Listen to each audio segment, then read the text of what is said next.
2006. Dus een jaar of... we zitten nu een jaar of 8 bijna. Zit nou eens aan zijn zoiets hier te keer.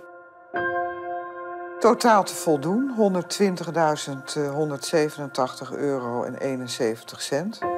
binnen 14 dagen. Als het zo was, eigen schuld, of eigen schuld, dikke bult, dan hadden we geen ABN AMRO meer, dan hadden we geen ING-bank meer, dan hadden we geen SNS-bank meer en dan hadden we de Rabo-mensen nu in de cel zitten wegens de Libor-affaire.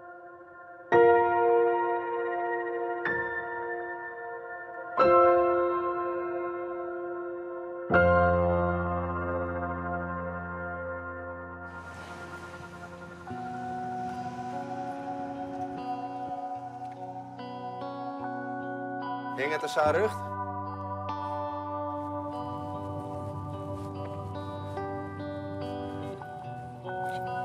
Zo, dit is hem dan. Hier ben we woond. Slipjammer kunnen opofferen en zo ben we hier starten.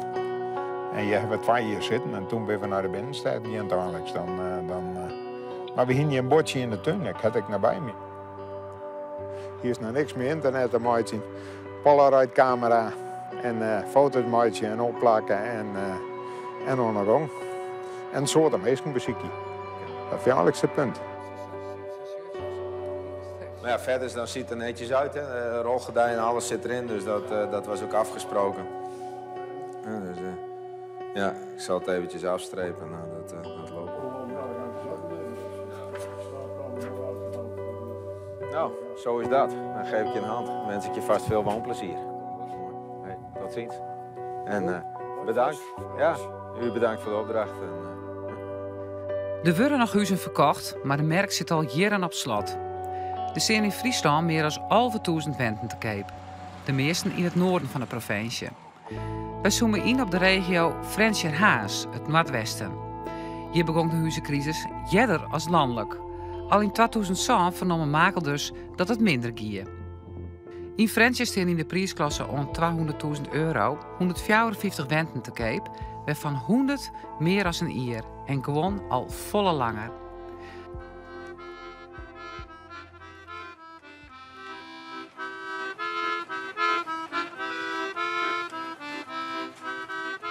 Als wij praten over de huizenmerk is het meestentijds hoe cijfers, hoeveel wenten er verkocht worden en voor welke prijs. Achter de cijfers zitten verhalen van meisken die jarenlang dubbele lessen hebben omdat het huis maar net verkocht wordt. Meisken die dwongen een huisverkoopje matten en maar restschulden zitten van €10.000 om meer dan een ton. Ook het drama zijn afspelen achter het dwarren, dat weten we net. En er komt net vallen naar boeten omdat meisken haar skamjatse schulden hebben of de hypotheek net meer betalen kunnen.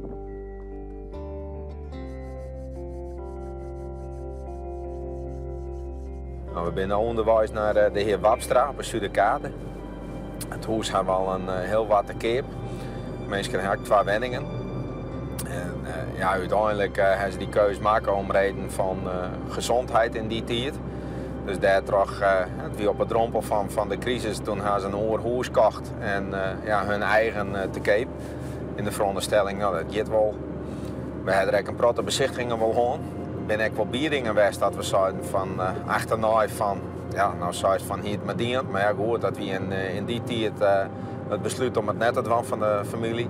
Maar ja, uiteindelijk is het wel een kwestie dat de banken en daarmee een stukje opbrenging in de financiering, hypotheek. Ja, dat begint wel wat te wringen. De bank zei uiteindelijk dat moet wel verkocht worden.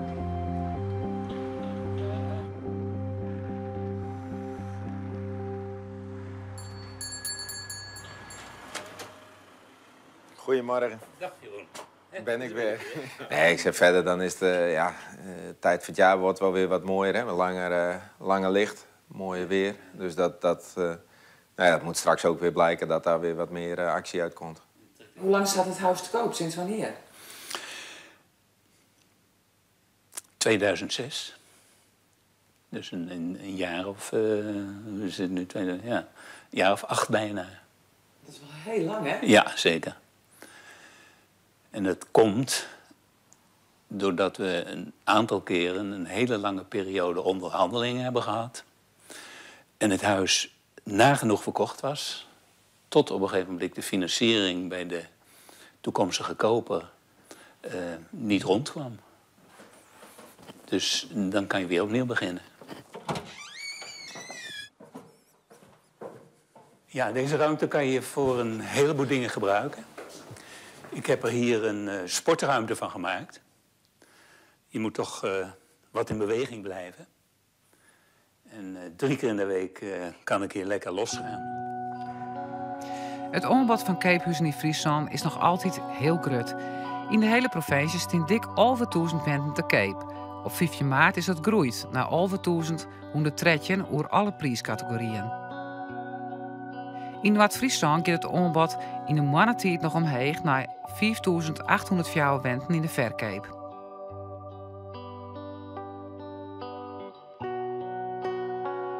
Er moet wat gebeuren, vindt de provincie. Maar makel dus wordt het wenoffensief betocht.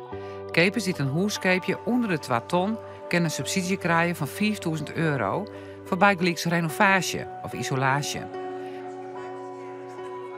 Zo is het werk voor installateurs en de verkoop moet in deze maand verdubbelen in vergelijking met verleden jaar.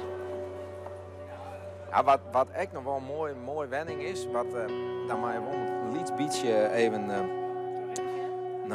de hele oude mens kan wennen. Want, ja. En dat is inderdaad uw smaak. Ja, maar dat is echt een kans om er weer wat van te maken. Want het is... Ja, je mag altijd vraagprijzen zeggen. Dat hoef je ook net uit te lezen, toch? Er is op een soort plakken een wenningmerk. En verkopers hebben hier op een huis voor potentiële kopers.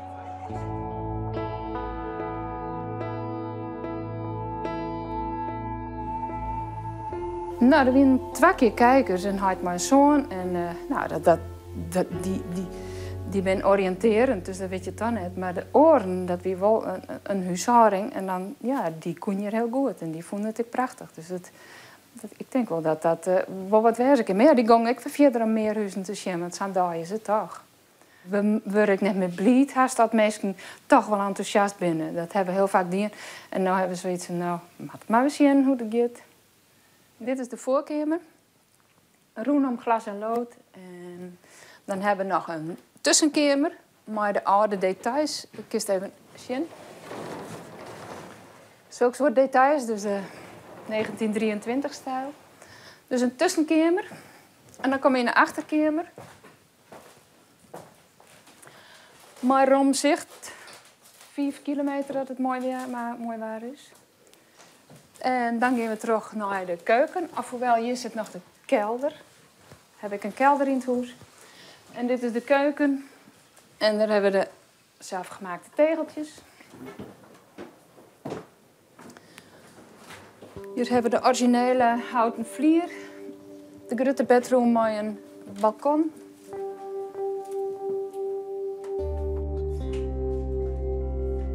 Hoe lang zit het nou te kijken? 4 uur hier. Dat is al heel lang. Dat is wel heel lang. We hebben wel regelmatig kijkers, maar dan moesten ze hun eigen huis nog kwijt. En ben ik zak in prijs? Ik ben behoorlijk zak in prijs. En er is ook nog wel onderhandelingsruimte, want ja, we zijn een onderhoud daar. Dat is hier wij net meer zin om, maar het maakt al. Dus je kunt zeggen van, dat geven we zelf van, of wij. En dan doen we het van de prijs af, of wij doen het en dan... Op welke prijs ben je begonnen? 234. Het zit nu op een beetje 2 ton. We richten dus op de starters. De mensen die het voor het eerst een huis kopen in deze categorie. Omdat makelaars ik zeggen, dan krijgt terugstroming op gang. Mensen die het oerwagen een judderhuis te kopen, hebben vaak al een eigen huis en moeten dat eerst kwijt. En dat is het idee van Lebu's richten op deze groep, goedkope woningen, starters. Daar verbinden we dingen als renovatiesubsidies en we bieden mensen de mogelijkheid en we lichten hun voor hoe kan je zijn huis verbeteren, zodat het wel wat meer wurg wordt.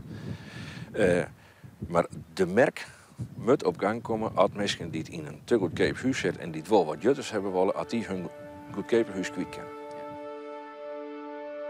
Het wenoffensief duurde een maand. Het resultaat op 15 maart wien de 234 wenten verkocht, wilst het er eens 400 wezen moesten. Het doel is dus net bereikt. Toch binnen makelders en andere partijen tevreden, maar namen over de geerwerking. Dus het wenoffensief is wel een succes geweest. Numeriek komen we er net helemaal. Maar we hebben wat in gang gezet. Ja, je probeert een balletje aan het rollen te krijgen. Ik snap de economische gedachte erachter ook wel. Van, nou, als we de vraagzijde gaan stimuleren, dan gaan de prijzen weer stijgen en dan komt de roulatie van de woningen weer op gang. En daarmee doe je niets anders dan de banken belonen voor het piramidespel wat ze hebben opgetuigd. Wat je doet is je probeert onder een piramide een nieuwe laag te metselen. Door een nieuwe groep kopers te dure huizen te laten kopen en daar een lokkertje voor te geven.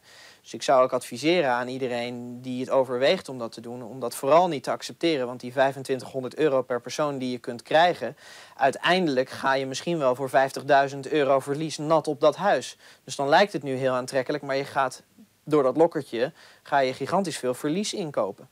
En natuurlijk heb je alle zaken als restschuld en neem maar op. Dat kunnen wij net oplossen. Maar dat zijn alle individuele gevallen. En voor mensen die het beginnen willen, die het starten willen, die het net een huis hebben, is het een heel goed moment om te kopen. Maar je weet net of het de boy helemaal bereikt is. Nee, maar dat weet je nooit. Dat weet je echt nooit. Om je heen jaren wij van, het zakt net zo wat meer. Ik kan je zeggen, nou, wat er nou de laatste maanden gebeurt. Maar mensen moeten een individuele afwaging maken. Wij zitten net zo mensen met het keepje. Wij zitten gewoon van verdiep je die er nou in. En de kerst bij financiersverlegen, de wie ik notarissen bij het wenoffensief, makelaars, lid die voorlichten en denken serieus hoe nou. Meer is het. Dat de huizenmerk al jaren minder wordt, vielen makelders vanzelfs.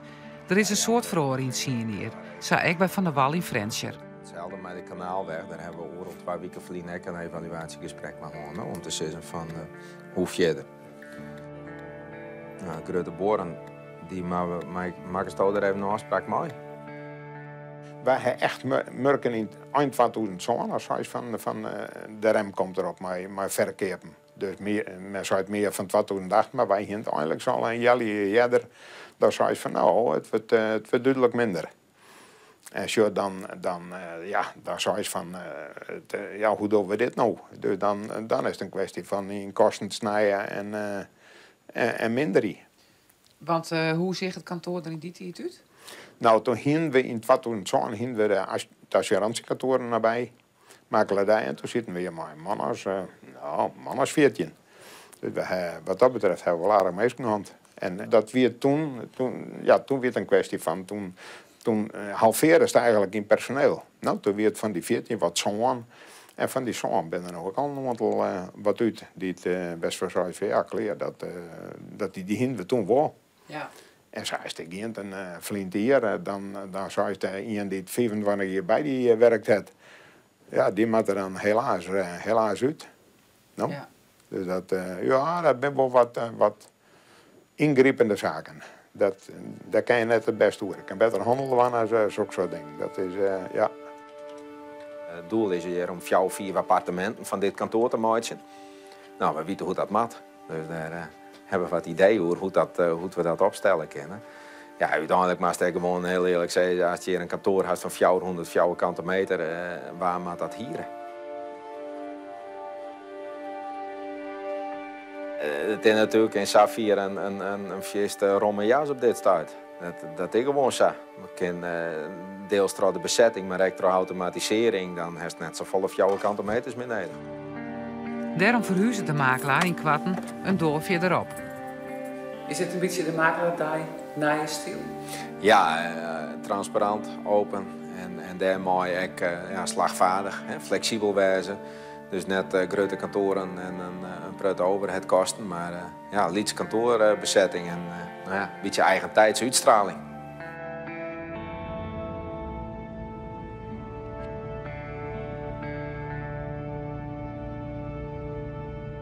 Elke 10 jaar hier dan verhegen de prijzen eigenlijk maar 100%. Dus wat je in 85 ging, ik dan maar even maar beginnen tot 95, dat weer 100% heger. En zitten je van 95 naar 2005. Daar heerst wat guns win in 95 win de euro's in hoe heet het, 2005. En het eerste gedeelte, toen we begonnen, toen werd het een prachtige tijd. Maar in 1980, toen hebben we al even een veromslag gehad. Want toen werd het een kwestie van, toen in de rentes, die win 12-13%. En toen heb ik een duidelijke wat een dip gehad. Maar dat we in wezen lang zo slim net als wat we nou hebben.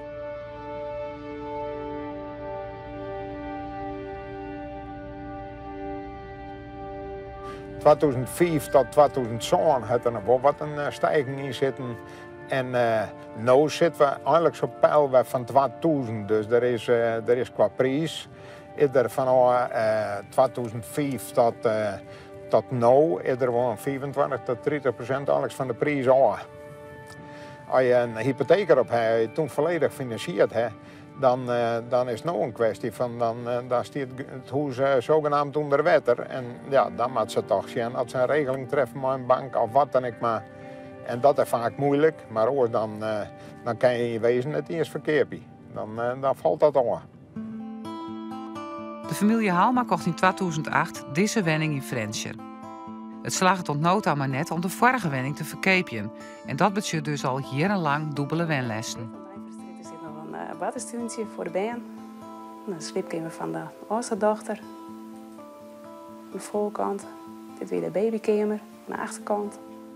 In 2008 is dit dus zeer wat verkeerd. En hebben we met ons onderhandelen geweest, hebben we een bod in en dan hebben we het huis gekocht. En ze dan moesten ze eigen huis te keep en het is nu al 6 jaar. 6 jaar lang? Ja. Hoe is dat om 6 jaar lang 2 huizen te hebben? Vervelend. Het is, het is iets waar je altijd in je achterhol hebben. We wennen niet op zich heerlijk, maar je hebt nog een huis wat maar net verkocht wordt. Nee, en in de tijd, in 2008, toen kon ik daar gewoon een hypotheek voor krijgen. Ja, klopt. Maar is dat toch dat het zo in is zo? Nooit, nee. Hier wel bij een slip niet slecht van, goh, hoe komt het al hier? En dan heet waar huizen naar de kont, steeds maar. Maar ja, toch, het komt ook leer. We hebben nog bezichtigingen en op zich zit ik er net sauer in.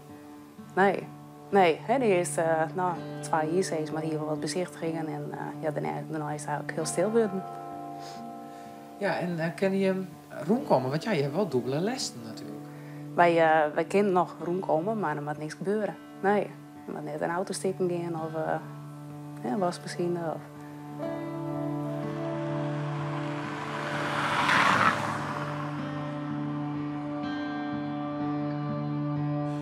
Nou, we hebben 2 huizen. En daardoor moet je dan, tenminste in ons geval, een overbruggingshypotheek nemen om dat te bekostigen. En die hypotheekverstrekker die wil op een gegeven moment wel van die tweede hypotheek af. En die vragen dus steeds allerlei dingen te doen. Bijvoorbeeld het huis in prijs verlagen. En een andere keer weer een aflossing te doen. En ja, dat is niet zo prettig, vind ik. Gedwongen verkoop, daar zit je niet op te wachten. Dan ben je echt afhankelijk van noodlot eigenlijk. Er gebeuren de meest bizarre dingen. Dus de verplichtingen om volmachten te tekenen, terwijl dat niet zo is. Banken die blokkeren woningverkopen, wat helemaal niet mag. Je kunt het zo absurd niet verzinnen, of het is hier de afgelopen jaren al wel voorbij gekomen. En de meeste mensen die niet met een probleem zitten, die denken, als ze in een probleem komen, oh, dat kan ik oplossen met mijn bank. Ik heb hier 2000 voorbeelden liggen van mensen die zeggen, onmogelijk. De familie Bronkhorst in Ljouwert kan je roemai praten. Ze kochten in 2003 een huis in Zuiderborn voor €340.000. Together runnen ze een mediabedrijf. Met spaargeld beginnen ze ook nog een boortenverhuurbedrijf. Na een paar minder simmers moeten ze de boorten met vast verlies verkopen. Nou woont ze in een hierhuis, want haar huis moest dwongen verkocht worden, maar een enorm verlies. Het huis heeft bij elkaar bijna 3 jaar te koop gestaan. En toen kregen wij voor Pasen een brief. Want er had ook inmiddels een schuldeiser had beslag op het huis gelegd. Executoriaal beslag. En ja, dat heeft de banken ook aangegrepen om ons ook weer te dwingen. De vraagprijs was €289.000. Die moesten we per direct verlagen naar €250.000. En dat was in 2012. Ja, toen kwam er uiteraard meteen een koper om de hoek kijken. We hadden ook niets meer te vertellen over de transactie, hoe het allemaal ging gebeuren met het huis. Niets. En jullie moesten het verkopen voor uiteindelijk dat bod? We kregen een bod van €223.000. Nou, we hadden daar niets over te vertellen meer. Dat moesten we gewoon aanvaarden. Terwijl op het moment dat we die brief kregen om de verkoop af te dwingen, hadden wij op dat moment een achterstand van een €3.000. De bank wil zo snel mogelijk van het dossier af. Ze willen zoveel mogelijk geld eruit trekken. En dan hebben ze dat verlies kunnen ze weer wegboeken. En wat gaan ze vervolgens doen? Ze gaan vervolgens een incassobureau op jou zetten. En iedere cent die ze uit je kunnen wringen, die wringen ze uit je. Na de verkoop kregen we uiteraard een afrekening van de notaris. En kregen wij uiteraard daarna het incassobureau op ons dak van de ING. Dat is Interpartes. Totaal te voldoen, €120.187,71. Binnen 14 dagen. Ja, dat stond er dus gewoon niet. Dat is er gewoon niet. Nee, dat is er niet. Dat was er niet en dat is er niet. En gezien onze leeftijden, de economische crisis waar we nog steeds in verkeren, zal dat er ook niet van komen meer. En dan zullen mensen zeggen van ja, heel sneu. Maar ja, het was jouw schuld. Eigen schuld. Eigen schuld, maar wat kunnen wij aan de waardedaling doen? Had u in 2006 of 2007 kunnen voorspellen dat de woningmarkt met 30% in elkaar zou storten? Dat kon niemand voorzien. En die klap die is te groot om daarvan de mensen zelf de schuld te geven. Ja, je moet voorzichtig geld lenen, natuurlijk. Maar degene die het uitleent moet nog veel voorzichtiger zijn. Tenzij hij of zij geen risico heeft en dat banken geen risico lopen. Dat weten we. Bankiers gaan met dikke salarissen naar huis. Ze kunnen de hele boel bedonderen en ze kopen het gewoon af. En als het zo was, eigen schuld of eigen schuld dikke bult, dan hadden we geen ABN AMRO meer, dan hadden we geen ING-bank meer, dan hadden we geen SNS-bank meer en dan hadden we de Rabobanken nu in de cel zitten wegens de Libor-affaire. Dat is allemaal niet gebeurd. Dus een bank die staat dus blijkbaar boven de wet en boven de eigen schuld. Want als die schuld hebben, dan wordt het door de mensen opgepakt. Maar als jij als burger een product hebt gekocht en eigenlijk kocht je een huis en daar had je een lening bij nodig en dan werd je geadviseerd door een kundig persoon, ja, om dan te zeggen, je bent stom geweest. Je bent niet in staat om je eigen markt te bepalen. Dat heeft de bank voor je gedaan. Op dit moment heeft natuurlijk de Belastingdienst nog steeds beslag op de AOW en het pensioen van mijn man. En leveren wij wat freelance opdrachten nog. Wat heel minimaal is. Ja, ik zeg één ding. Het is geen kwestie van niet willen. Maar het is een kwestie van niet kunnen. Helaas is de Oudejaarsloterij ook niet op ons adres gevallen. Nee, er was wel een prijs in Friesland ergens gevallen laatst. Ja. Hè? Ook niet hier. Ook niet hier. Als we in staat zouden zijn in Nederland om met z'n allen te kijken wat is het probleem. En dat probleem is schuld. Maar wat is het echte probleem is het feit dat die schuld lucht is. En op die lucht, daar verdienen bankiers en politici, die verdienen daar heel veel geld mee en die maken daar mooie sier mee. Maar we hebben die mensen helemaal niet nodig. Dus het zou rechtvaardig zijn als we met z'n allen ons realiseren dat in een democratie het volk, het gewone volk, de macht heeft. En dat die dus ook kan zeggen, nou, we stoppen met betalen. En daar moet je een enorme morele drempel over. Maar misschien moeten we met z'n allen zeggen, we zijn die slavernij van die banken en die idiotie, die zijn we eigenlijk wel een keertje beu. De actie van de stichting Restschuld Eerlijk Delen krijgt nog geen gehoor bij de banken. De Nederlandse Vereniging van Banken liet het volgende weten. Banken doen er alles aan om te helpen, maar kwijtschelden is niet de oplossing. Iedereen in Nederland weet dat als je iets leent, dat je het ook weer terug moet betalen. Onze betalingsmoraal is hoog en dat moeten we zo houden. Het wenoffensief richt het hem op het goedkoopste segment, om zo beweging te krijgen in de markt en mensen met duurdere huizen een keepje te litten. Want in het heeste segment is de crisis juist het gerust. Dat is duidelijk te zien in het nijbouwplan Fransje Zuid. Hier komen we dan in Zuid. Ja, het luidt er wat wild en woest en ledig bij. Maar hier heeft een heel groot plan om hier in eerste instantie 600 woningen hier te realiseren. Maar dat had de provincie in wezen al redelijk gauw afsluit en die had zijn van 300 hebben we genoeg. En nou gaat dat heel moeilijk. Het had je met die hier woningen erbij, het had met 100 woningen, dan had wel het op, ja. Dan is de ja, je hint duidelijk 300 al staan moeten. Als juist hoe lang had het al gaande is en zo.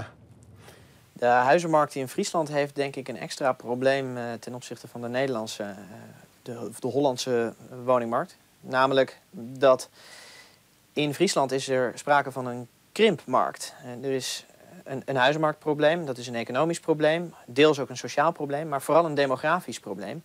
Want je ziet dat er voor heel veel huizen in Friesland waarschijnlijk in de komende jaren geen kopers meer zijn, omdat er te weinig mensen in Friesland gaan wonen.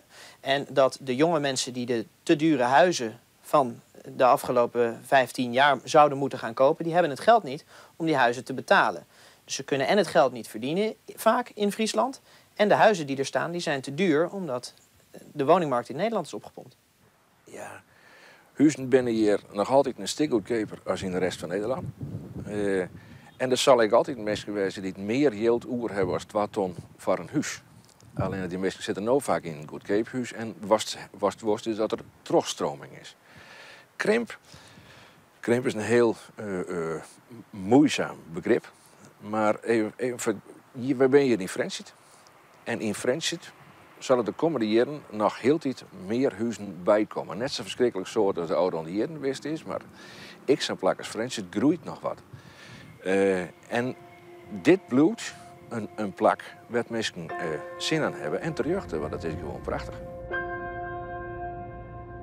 Zou ik zo wezen dat wij misschien al wennen moeten aan het feit dat groei net altijd meer het toverwoord is? Ja, ik denk dat realisme moet er gewoon wezen. Ja, als wij om ons heen zeggen, en nou, daar ben ik wel onderzoeker naar dient natuurlijk naar krimp en vergrijzing. En als je er in het westen of in het midden van het land, dan is dat het verstedelijking nou ja, groter wordt. Maar ja, in de provincies daaromheen, dan is dat natuurlijk minder. En ja, wij in Noordwest-Friesland of in Friesland überhaupt, dan zullen steden als Ljouwert en Heerenveen en Snits en steden waar wat centrum, lokaal centrumfuncties zitten, die zullen misschien nog wel een beetje groeien.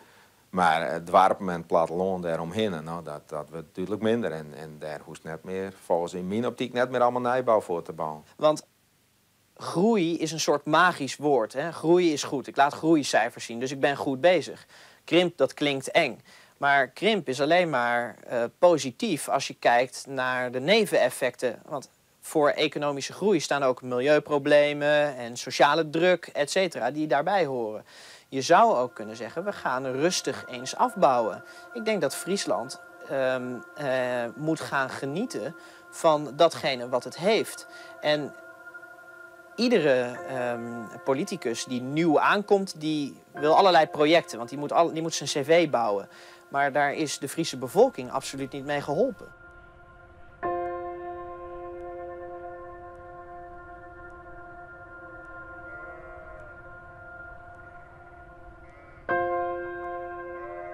Achteraf dan kan dat zonder meer zijn. Dan kan zonder meer zijn dat dat duidelijk vierst optimistisch is. Het is nou hier, ik ga niet verschenken als die crisis zo hut en zo vol taslijnd had, maar achteraf, ja, dan zou het dan niet het wat al te optimistisch wezen.